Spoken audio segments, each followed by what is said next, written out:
The Super Falcons were in action on Monday in preparations for the Women's Africa Cup of Nations, which kicks off in early July. Last week, the squad list was announced for the Super Falcons by Coach Magudo. Squad list, a lot of the usual names you'd expect for the Super Falcons. There are a few interesting surprises. So goalkeeper, we saw Chiamaka Nadozie, Tuchuku Oluwei. So those are the two goalkeepers that always get called up at all times for the Super Eagles. And then Rachel Onachuku. Defenders, a lot of the usual hits as well. Michelle Alozie, Tosin Demei, Osinachi Ohale, Shukura Toladakpo. Ashley Ponta is back in the squad, which is really good because she's probably our best defender. And then we see Miracle Osani called up and Skiratu Issa.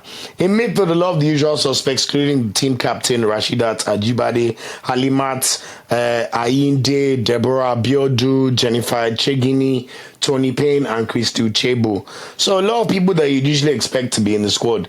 And then forward line, our most legendary player, Ajizat Oshola, is in the squad. Francisca Odega is also in the squad. Ifama Onumonu, Esther Okoronkwo, Rinsola Babajide also in the squad. And then we see Chinwelu Ihezuo back in the squad, and then new names for Lashade Ijami Lucy and also Chioma Okafor. Chioma Okafor plays in the US, and people were a bit like, why was she called up? Because she plays in the collegiate system. But this is a player that was eligible to play for Malawi as well. She was born in Blantyre in is it Malawi? Yeah, Malawi. But of course, when you compare pedigree of Super Falcons versus Malawi, like it made sense for her to play for Nigeria, even though I heard she was born there and she reps Malawi quite well. But Chama Okafor, Omo Igbo, please come and play for Super Eagles. So let's see how she plays. Obviously, Gift Monday is the highest profile absentee from this squad. I also not sure what happened to the other Payne sister. I thought she's quite good. But anyway, still a decent squad. Should definitely still be winning the Women's AFCON. Anything less than that should be considered a disgrace, to be honest, considering the quality of the squad we have. But anyway, we played against Portugal on Lisbon on Monday night. And safe to say, Chiamaka Nadozie was by far Nigeria's best player.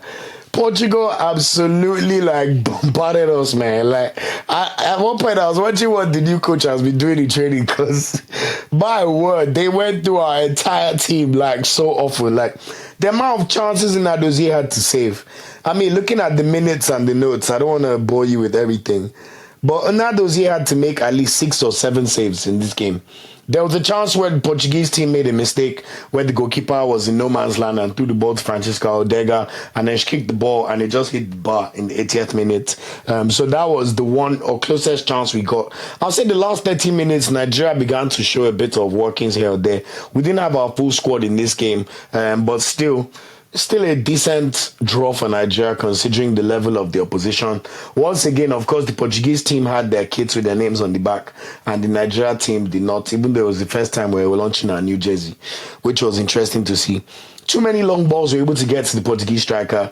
I'm not sure what the defensive shape or structure is of the current Super Falcons that the new manager was, but let's just say that defensively it was not very good, if not for Nadozie. Attacking wise too, not great, Too many loose passes in the final third, so they need to get better with that. I thought Rashidat Ajibade was easily our best player in the first half.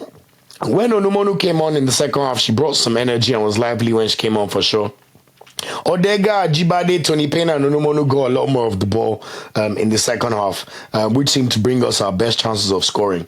One thing I'll praise the Super Falcons is you can see the importance of physical conditioning and strength. It's a lot more obvious in the women's game than the men's game, and I think we have a distinct advantage over a lot of teams, both in Africa and the world, with how strong our women are. So hopefully that will continue to be a source of fruition for our team.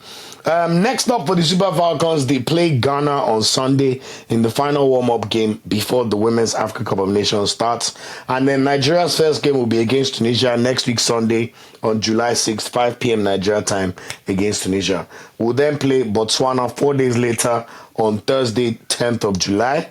And then we'll round up our tournament on Sunday, the 13th of July, where we play Algeria. So look out for those games, and I'll do my best to bring as much coverage of the Women's AFCON where possible.